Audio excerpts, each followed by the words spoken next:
Assalamualaikum warahmatullahi wabarakatuh.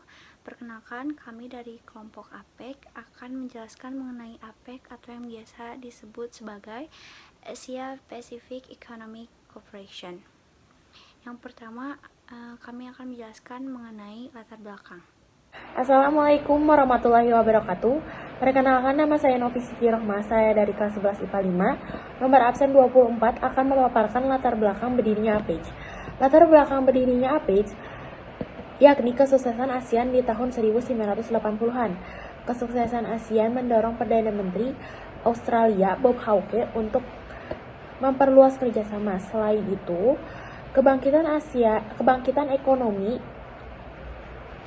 di kawasan Asia Pasifik menuntut negara-negara di luar Eropa untuk membentuk beberapa perdagangan pembentuk kerjasama regional di kawasan Asia Pasifik dilatar belakangi oleh beberapa faktor, antara lain: yang pertama, perubahan dalam kondisi pihak dunia seperti munculnya berbagai kelompok perdagangan regional yang bersifat tertutup dan cenderung membedakan kedudukan negara-negara Asia Pasifik dalam bidang perdagangan dan investasi. Contoh dari kerjasama regional di antara lain NAFTA atau bisa disebut dengan North America Trade Area atau kerjasama ekonomi negara-negara Amerika Utara. Yang kedua, adanya dinamika proses globalisasi. Dinamika ini berdampak sangat luas dan terjadi secara global di seluruh belahan bumi, termasuk kawasan Asia Pasifik. Oleh karena itulah, negara-negara di kawasan ini dituntut untuk melakukan berbagai penyesuaian lewat perubahan struktur ekonomi agar tidak merugikan mereka. Perubahan ini kemudian mendorong perekonomian negara di kawasan Asia Pasifik menjadi saling tergantung. Yang ketiga, adanya kekhawatiran akan gagalnya perundingan putaran Uruguay. Kekhawatiran tersebut sempat menimbulkan ketidakpastian atas masa depan perekonomian dunia. Yang keempat atau yang terakhir, perubahan besar di bidang politik dan ekonomi yang terjadi dan berlangsung di Uni Soviet dan di Eropa Timur. Sekian, wassalamualaikum warahmatullahi wabarakatuh. Assalamualaikum warahmatullahi wabarakatuh. Perkenalkan, nama saya Hanifah Syaidah Fauzia. Di sini saya akan menjelaskan tentang peran APEC. Peran APEC: 1. Mempunyai misi APEC untuk memajukan liberalisasi perdagangan dan investasi bagi Indonesia. 2. Membawa pengaruh positif bagi ekonomi Indonesia. 3. Sumber investasi asing Indonesia berasal dari ekonomi APEC. 4. Sebagai komunitas bisnis pengembangan kebijakan seperti pengembangan kapasitas melalui pemanfaatan proyek-proyek, forum yang memungkinkan Indonesia untuk memproyeksikan kepentingannya. 5. Forum bertukar pengalaman. Forum APEC yang pada umumnya berbentuk polisi dialogu memiliki manfaat yang sangat besar, terutama untuk menarik pelajaran dan pengalaman positif maupun negatif atau past prestige. Anggota APEC lainnya dalam hal pengambilan dan pembuatan kebijakan liberalisasi perdagangan dan investasi. 6.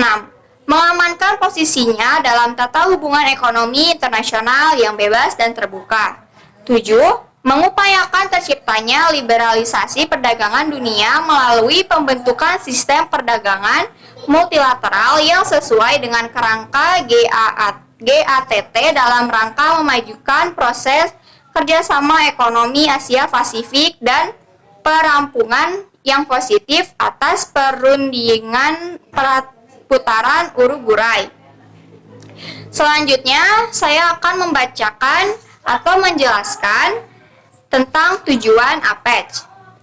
Tujuan APEC ini dilakukan dengan mendorong dan memfasilitasi perdagangan dan investasi yang lebih bebas dan terbuka di kawasan, serta meningkatkan kerjasama pengembangan kapasitas ekonomi anggota. Adapun tujuan APEC secara umum yaitu: 1. Mendorong pertumbuhan ekonomi dan pembangunan di Asia Pasifik. 2. Memperkuat sistem perdagangan multilateral yang terbuka. Dan 3. Memberikan fokus kerjasama di bidang ekonomi. Sekian dari saya. Terima kasih. Assalamualaikum warahmatullahi wabarakatuh. Perkenalkan, nama saya Najwa Nastasia, absen ke-23. Di sini saya akan memaparkan mengenai peran APEC dalam mewujudkan perdamaian dunia. APEC berperan sebagai organisasi untuk menggalang kerjasama dan mencegah intensitas konflik di bidang ekonomi untuk sesama anggota di kawasan Asia Pasifik. Sehingga adanya APEC ini dapat menjadi upaya terciptanya perdamaian dunia. Peran APEC bagi anggota yaitu antara lain, yang pertama, turut menjaga stabilitas pertumbuhan ekonomi di kawasan Asia Pasifik melalui pertukaran informasi kebijakan. Yang kedua, menciptakan kondisi yang mendukung peningkatan perdagangan kawasan Asia Pasifik. Yang ketiga, sebagai sarana pembahasan isu yang kerap menjadi ancaman perekonomian seperti kesiaptanggapan bencana dan ancaman terorisme. Yang keempat, mendorong paradigma pertumbuhan yang berkualitas melalui 5 growth strategy, yaitu balance, inclusive, sustainable, inovatif, dan secure.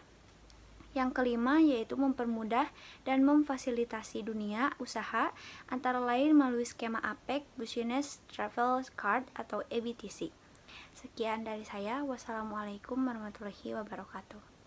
Assalamualaikum warahmatullahi wabarakatuh. Sebelumnya perkenalkan, nama saya Siti Rahmalia Kartika dengan nomor absen 33. Pengaruh APEC terhadap pembangunan bangsa Indonesia. Hubungan antara hukum dan ekonomi saling mempengaruhi, karena perkembangan perekonomian akan mempengaruhi peta hukum, demikian pula sebaliknya. Hukum ekonomi lahir karena perkembangan perekonomian tumbuh dan berkembang semakin pesat.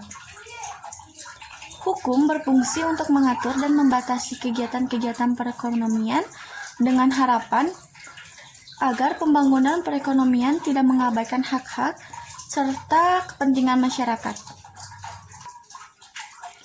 Asia Pacific Economic Cooperation atau APEC dapat menjadi sarana untuk membangun kepercayaan dan hubungan yang saling menguntungkan dengan negara-negara atau ekonomi-ekonomi yang merupakan mitra strategis Indonesia di kawasan. APEC juga dapat menjadi sarana untuk meningkatkan kapasitas dan daya saing Indonesia, serta sarana peningkatan investasi. Assalamualaikum warahmatullahi wabarakatuh. Perkenalkan, nama saya Fahmi Irawan dari kelas IPA 5. Di sini saya akan mempresentasikan hal-hal penting dari organisasi Asia Pacific Economic Cooperation, yaitu anggota APEC. Sistem kerjasama organisasi Asia Pasifik ini bersifat non-politis. Hal ini ditandai dengan ikut bergabungnya Hong Kong dan Taiwan. Karena itulah setiap anggota organisasi ini disebut dengan ekonomi, karena setiap negara berinteraksi sebagai entitas ekonomi. Hingga saat ini ada 21 negara yang resmi menjadi anggota organisasi ekonomi ini, yaitu Australia, Brunei Darussalam, Chili, Cina, Hong Kong, Indonesia, Jepang, Korea Selatan, Malaysia, Meksiko, Selandia Baru, Papua Nugini, Peru, Filipina, Singapura, Taiwan, Thailand, Vietnam, Rusia, Kanada, dan yang terakhir Amerika Serikat. Sekian dari saya. Wassalamualaikum warahmatullahi wabarakatuh.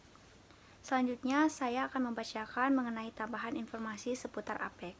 Yang pertama, rapat tahunan APEC dihadiri oleh Kepala Pemerintahan kecuali Taiwan. Yang kedua, prinsip kerjasama APEC, yaitu keputusan disepakati semua anggota secara sukarela. Yang ketiga, kantor pusat APEC berada di Singapura. Yang keempat, pertemuan sekali dalam APEC, Economic Leaders Meeting atau AELM, ditindaklanjuti oleh pejabat tinggi APEC yang bertemu 3 kali setahun. Yang kelima, ketua APEC pada tahun 2022 ini adalah negara Thailand.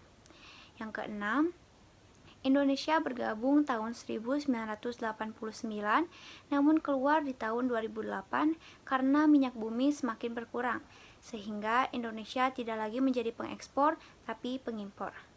Sekian dari saya. Wassalamualaikum warahmatullahi wabarakatuh. Demikian presentasi yang bisa kami jelaskan mengenai APEC. Mohon maaf apabila ada kesalahan kata. Terima kasih atas perhatiannya. Wassalamualaikum warahmatullahi wabarakatuh.